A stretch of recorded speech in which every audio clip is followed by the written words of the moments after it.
I spoke or I emailed you yesterday about the thinking that I had further thinking about what we should have as the content of the interview. And just remember that people watching the video won't necessarily know as much about your curriculum and the students you teach as I do. So I may ask you to provide some clarification about why you make the decisions you do. But I thought it would be good to look at the present unit on story structure and elements of a story, and particular attention to short stories. And I'd like to ask you what you think has been going particularly well about the unit so far, and what you think is going not so well that you'd like to work on as you go further through the unit, and then a little bit toward the end about what your endpoint goal is, where you'd like the students to be at the end of the unit. Yeah. I think so far teaching the story elements and capturing their attention, getting their engagement. I think the strategies I've used with like videos that they're accustomed to, that they know, that have some humor, looking at irony, right, through a humorous perspective, and asking them for examples of where they've seen the story elements, particularly like in movies or TV shows that they watch, really gets them to notice what they are and gets them engaged in, like, I want to talk about this. So as far as them learning what the story elements are, I think that's been working very well. And now we're just getting into seeing, okay, so I know you can look at them, the story elements, in movies and videos and shows, right? Because it's stuff you like. Now let's apply them to the reading of the text. So that's what we're getting into right now. Well, that's right, yes, because yesterday the class that I saw was the sort of the second class of getting into the reading text. Maybe you can talk a little about the text that you chose and how you think that worked with your students, some of the apprehensions you had about it, and then some of the surprises, you might say. Yeah, so I chose The Necklace, and it's a short story, right, set in 19th century France. So of course the language I thought was going to be a challenge for most of my students. And so I was hesitant about, I kept kind of like putting it off, like introducing the story, just because I was afraid the comprehension. A lot of scaffolding, yeah, I noticed. I was thinking, how am I going to scaffold this? So I introduced pre-reading activities, a vocabulary chart, anything I could do to kind of get them to understand the context and to see how we can grapple with the language. Right. But when we did our guided reading and listening to the audiobook and discussing the events as they happened, the students seemed to really understand, right, the overall what the story was about. And even the ending, they were like, what? What would you do, Miss Medina? What's going on here? So it was really nice to see them comprehend the story. And then when we got to analyzing the story elements, I assigned each group, right, what irony do you see in here? And so for symbolism, with different, different components or elements, of the short story, right? So I found out that they actually had some really good points. I had one group say, well, I think the necklace symbolizes power, because when she's wearing the necklace, everybody's looking at her, and she's the best, and she seems rich. But once she takes it off, right, she loses it, she loses everything. And so, I think that was a valid point. And so I said, okay, so find evidence, right? How are you going to support this idea that the necklace symbolizes power? Right. And so they went back and looked for quotes. Right. And then I posed the question, well, if the necklace symbolizes power, what does that say about the values of that society? And so then they were like, oh, this is kind of how it is today still. And so it was... Maybe I can ask you to take a step back, just because when I walked into class yesterday, it was the first class in which I'd seen students arranged at tables rather than the sort of seminar-style U-shape that they've been in before. And then I noticed the beginning of the next class, the students were going right up to the board to see where they were assigned, which table they were assigned, and there was a lot of chatter about which group they were with and which group they weren't with. What made you decide to reconfigure the class in this way? I think as far as I like the U-shape because it's kind of like lends to group discussion.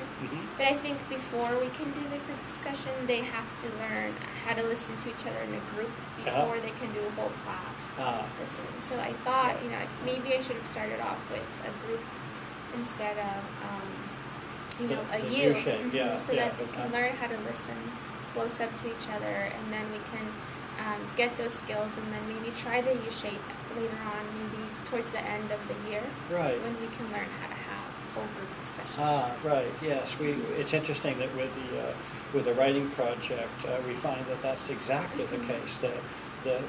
These are very experienced teachers, as you know, but it takes a while for them to learn how to work effectively together, and the perception always comes first in the afternoon writing groups, the small groups, and then you gradually see it take over the climate for learning in the larger groups. Very interesting to me how that happens. Yeah. Well, good perception, Claudia. I actually agree with you on that. Yeah. So then looking at how the lessons went yesterday, and there'll be one more lesson, of course, today with students who are working in their table groups. What do you see as things you want to address going forward, and what do you see as things that are already working pretty well? I think what's working well is them kind of having like the graphic organizers to kind of map out their thinking. Yes.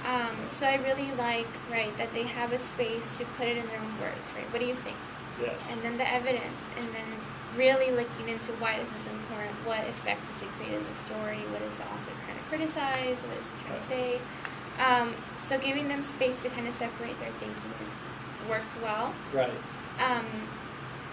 Now I think as we move on to discussing, right, so that because each group was assigned one story element. Right. So they became experts on that. Yeah. On that one element of the short story.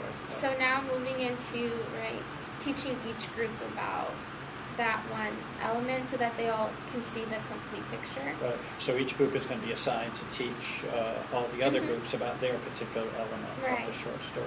Right. So. Have you done any further thinking about how to make sure that responsibility is divided more or less equally between the members of the different table groups?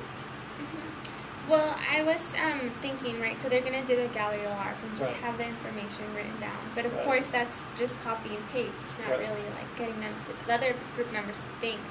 So I was thinking of coming up with discussion questions and then addressing them, So, so this group did a symbolism. Let's see what they have to say. So you'll have that information. Now let's ask them questions, and then kind of getting them to support their answer. And then that way, all the other students can get a complete picture of what symbolism is and the reasoning behind it. And then maybe even they say, well, I disagree. I think the necklace means that society is fake, or something. Because the necklace is fake, right? It's a symbol of that would work, wouldn't it? The falseness of society and making these distinctions. Yeah, clever. Yeah. And then, how would you define your longer range goal for what you hope your students will have learned by the end of the unit as a whole, going forward to the rest of the year? So our essential question is, how do authors create powerful stories? So looking into those elements and then seeing how the author used a particular one, or maybe they use several, and then getting them to understand why a story becomes appealing, why a piece of writing is something that I can't put down and I need to keep reading. And so that they can kind of internalize these story elements. And once they start, with their academic papers, their MLA format, their argumentative, their research, they don't just follow the structure that is set, the sentence, fill in the sentence. But they can add their own little point of view, or their own little sense of irony or sarcasm into their writing, which of course is what makes an essay appealing. Right. Well, if you're successful in accomplishing that goal, you will have transformed the whole institution of higher education in this country. Because right now I have to read a lot of analyses by my own colleagues in colleges of English and colleges of education, and they're not page turners right now. Yeah. Right. So I